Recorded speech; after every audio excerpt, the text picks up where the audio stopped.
Di sini saya sudah lolos ya rekan-rekan. Nah, di sini sudah lolos, kemudian tinggal migrasi koin ke dalam mainnet ya. Ini sangat mantap sekali. Kemarin ketika saya cek di sini untuk hasil KYC masih berwarna ungu atau belum beres ya, dan di sini sudah beres. Artinya di sini untuk KYC sudah mulai ada tanda-tanda yang cukup signifikan. Halo rekan-rekan semuanya, kembali lagi bersama saya. Kali ini saya akan melanjutkan pembahasan terkhusus mengenai perkembangan informasi dari Pi Network ya. Nah, di sini beberapa waktu yang lalu mungkin saya vakum dalam memberikan informasi berkaitan dengan Project Pi, dan di sini rekan-rekan sudah mengetahui secara bersama-sama, dan mungkin banyak sekali para pionir-pionir semuanya yang juga merupakan holder daripada core coin atau project cryptocurrency yang lain ya. Nah, di sini kita bisa mengambil kesempatan untuk mengambil cuan dari arah mana saja. Kemudian di sini untuk core coin sudah resmi fix ya, sudah open mainnet, sudah bisa diklaim, dan untuk yang belum diklaim tinggal ditunggu saja jadwal putaran kedua, dan jangan lupa selalu staking dan tunggu harga yang nyata atau harga normal nantinya. Kemudian jangan lupa garap project yang lainnya ya dengan cara cek link dalam kolom deskripsi. Oke rekan-rekan, dan di sini fokus utama saya kali ini akan membahas tentang Pi Network ya, pergerakan demi pergerakan, karena di sini Pi Network merupakan project yang saya rasa masih nomor satu, top markotop rekan-rekan. Yang mana di sini kalau rekan-rekan lihat dalam Huobi dan lain-lain ya, sudah ada harganya tapi ditolak mentah-mentah oleh pihak core timnya. Nah, kemudian di sini ada informasi updatean seperti apa, kita coba buka satu persatu ya informasi yang akan saya coba rangkumkan untuk rekan-rekan semuanya. Dikutip dari Pi News Media, di sini merupakan salah satu media informasi tentang Pi Network yang bisa dikatakan valid ya untuk Pi News, karena di sini juga terlibat aktif dalam event hackathon ya, dan di sini memang berupa media informasi memberitakan seputar Pi Network. Kemudian di sini kalau kita lihat updatean demi updatean berkaitan dengan Pi Network. Nah, di sini ada informasi yang pertama. Nah, di sini silahkan buka aplikasi KYC sekali setiap hari dan coba ajukan KYC sekali ya setiap hari. Nah, jika Anda menghadapi bug, harap bersabar. Oke rekan-rekan, artinya di sini ada informasi yang sangat mantap sekali ya, informasi demi informasi yang saya rasa di sini berkaitan dengan KYC massal yang sudah mulai terbuka. Jadi rekan-rekan itu tidak perlu menunggu pop up atau tidak perlu menunggu undangan KYC. Rekan-rekan itu bisa langsung masuk ke dalam aplikasi Pi browser ya, kemudian tinggal langsung saja klik yang bagian KYC ya. Nah, oke rekan-rekan, jadi di sini nanti rekan-rekan bisa langsung masuk untuk yang belum KYC ya. Karena di sini juga banyak sekali yang masih belum KYC, jadi langsung saja nanti buka aplikasi Pi browser, kemudian klik yang bagian KYC setiap hari ya.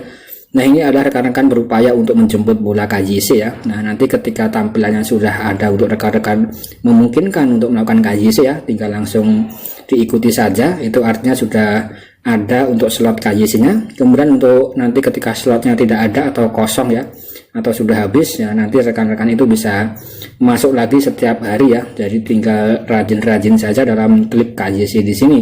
Dan di sini saya pribadi sudah lolos KYC ya rekan-rekan, tapi saya tidak menjadi validator karena untuk alasan keamanan ya. Karena di sini saya sebagai konten kreator menggunakan smartphone saja, modal HP kentang rekan-rekan, dan di sini juga menggunakan rekam layar ya. Jadi sangat riskan sekali kalau saya menjadi validator.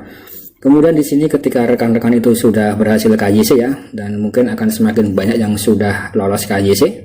Selanjutnya nanti rekan-rekan tinggal memasuki fase berikutnya ya, yaitu migrasi koin rekan-rekan semuanya. Nah, setelah lolos KYC nanti bisa dicek bagian informasi mainnet di sini. Kemudian bisa dicek daftar periksa mainnetnya. Nah, pastikan di sini sudah terchecklist ya.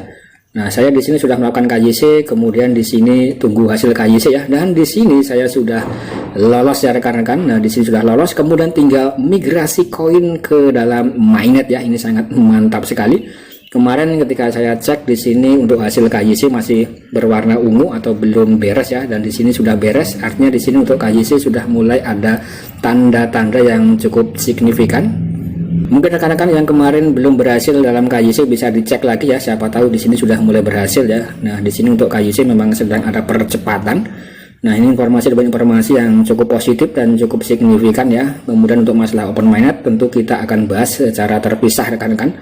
Yang pasti di sini project demi project, progress demi progresnya, kita tinggal selangkah lagi ya. Kalau kita lihat dalam roadmap, nah di sini kita tinggal satu jengkal saja rekan-rekan menuju ke open mainnetnya. Tapi di situ kita harus menyelesaikan berbagai macam tahapan-tahapan yang harus dilakukan ya, dan itu semua yang tahu hanyalah pihak core team atau Dr. Nicholas N. Kokalis saja, dan juga Cheng Diopan, dan juga para orang-orang atau developer yang terlibat event hackathon ya. Kemudian di sini sebagai bentuk informasi tambahan yang sangat penting sekali ya untuk rekan-rekan nanti yang sudah lolos KYC dan tinggal menunggu migrasi mainnet ya. Nah, di sini ada keterangan, selamat Anda memenuhi syarat untuk migrasi mainnet. Konfirmasikan bahwa Anda siap dan tanda tangani pengakuan untuk menerima saldo mainnet ya. Setelah mengkonfirmasi, Anda akan diantrekan untuk migrasi otomatis di masa yang akan datang. Nah, kemudian di sini kita bisa coba diklik. Ini live ya rekan-rekan. Kemudian di sini ada tampilan seperti berikut ya, dalam bentuk bahasa Inggris. For the network legal complete, you need to accept this acknowledgement to respect P token before you can migrate to the mainnet. Nah, di sini artinya kurang lebih adalah kita harus menandatangani ya kan kurang lebih seperti itu ya sebelum kita melakukan migrasi ke dalam mainnet untuk koin kita. Kemudian di sini juga ada fitur bahasa ya, apakah di sini bekerja atau tidak, kita coba pakai bahasa Indonesia. Rupanya tidak bekerja rekan-rekan, terpaksa di sini kita harus melakukan terjemahan ya. Kita coba terjemahan ini. Dan langsung saja kita coba untuk mengulas atau membahasnya ya. Dan di sini ada pengenal untuk kepatuhan hukum jaringan. Anda harus menerima pengakuan untuk menerima token P ini sebelum Anda dapat bermigrasi ke mainnet. Jaringan P, pernyataan untuk menerima token P kepada ini ya, ini adalah nama saya rekan-rekan. Nah, kemudian di sini penerima token P, dari sini oleh penerima tunduk pada keakuratan representasi dan jaminan berikut serta rilis. Penerima dengan ini menyatakan dan menjamin sebagai berikut.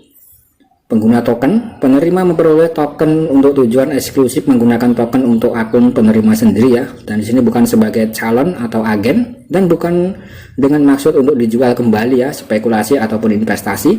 Dan penerima koin tidak memiliki niat untuk menjualnya. Di sini sangat jelas dan dijelaskan ya. Kemudian memberikan partisipasi apapun dalam atau mendistribusikan apa yang sama dan tidak bertindak sebagai penjamin emisi, dealer ataupun orang lain yang berpartisipasi dalam distribusi token.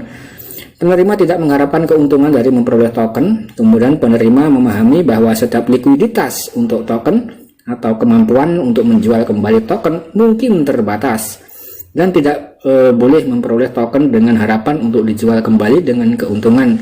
Artinya di sini sudah dijelaskan ya rekan-rekan, untuk rekan-rekan yang akan mengklaim di sini dipastikan itu akun milik pribadi, bukan calo dan lain-lain ya, untuk dijual kembali koin P ini ya. Jadi di sini ada penekanan untuk tidak dijual ya. Kemudian kita coba lanjutkan.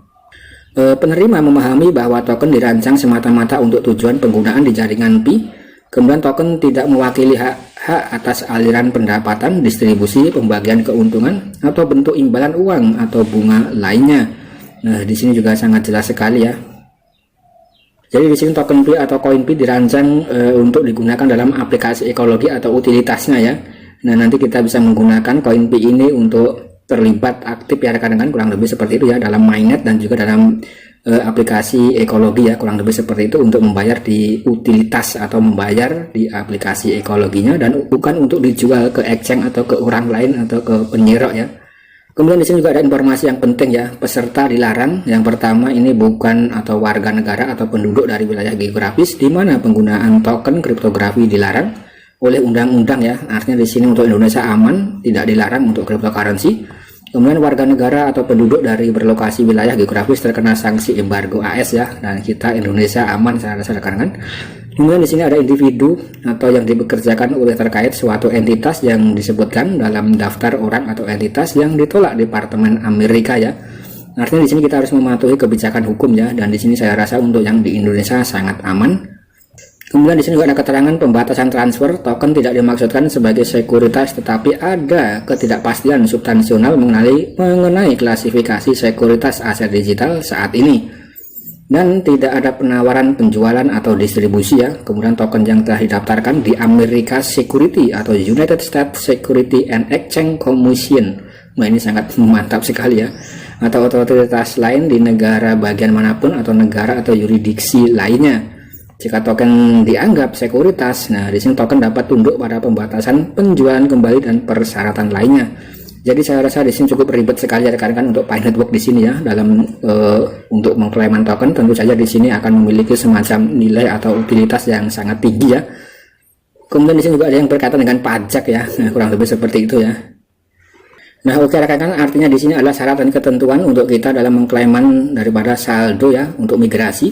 Kemudian di sini kita bisa geser ke bawah, kita sudah memahami secara rinci ya dan juga secara singkat. Kemudian di sini saya klik yang saya terima ya rekan-rekan. Nah di sini Anda masuk dengan dompet Anda ya, pengakuan harus ditandatangani dengan tanda tangan kriptografis dari dompet Anda yang telah dikonfirmasi. Silakan masukkan frasa sandi Anda dari dompet yang dikonfirmasi ya. Kemudian berhati-hatilah jangan sampai kehilangan frasa sandi ya, atau membagikannya dengan siapapun. Nah ini sangat penting. Kemudian nanti kita mengklaim harus memasukkan frasa sandi yang ada di sini ya rekan-rekan. Karena di sini sangat bersifat riskan dan bersifat sangat rawan sekali ya. Nanti saya akan masukkan frasa sandi ini, kemudian klik yang tanda tangan ya.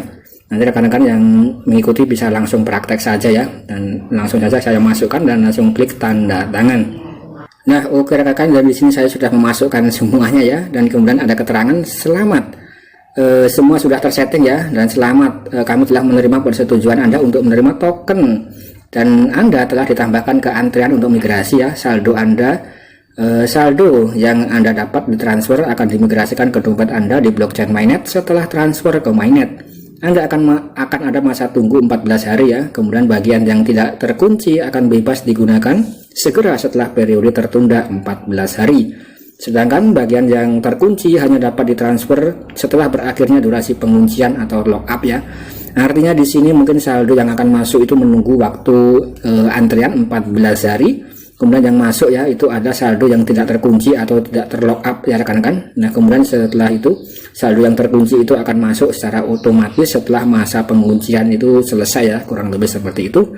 Kemudian di sini bisa diklik saya mengerti. Nah seperti berikut ya rekan-rekan, dan di sini ada alamat dompet saya yang sudah saya tanda tangani ya. Nah, kurang lebih seperti itu ya. Kemudian di sini kita bisa cek atau kembali. Nah, kita bisa cek ya rekan-rekan. Nah, di sini saya sudah menyelesaikan langkah migrasi ke mainnet.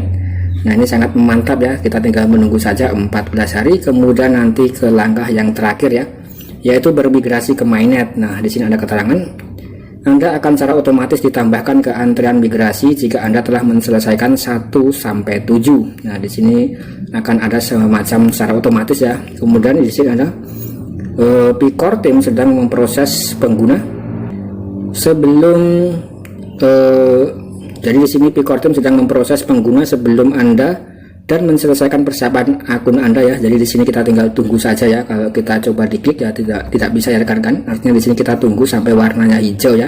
Nah mungkin nanti ini adalah langkah yang terakhir. Nah kurang lebih seperti itu rekan-rekan. Saya rasa di sini adalah informasi yang cukup bagus sekali ya tentang KYC dan juga tentang bagaimana cara kita untuk melakukan transfer ke migrasi mainnet ya setelah KYC. Kurang lebih seperti itu ya. Semoga ini bisa menjadi informasi yang positif dan membantu rekan-rekan semuanya. Sekian dan terima kasih.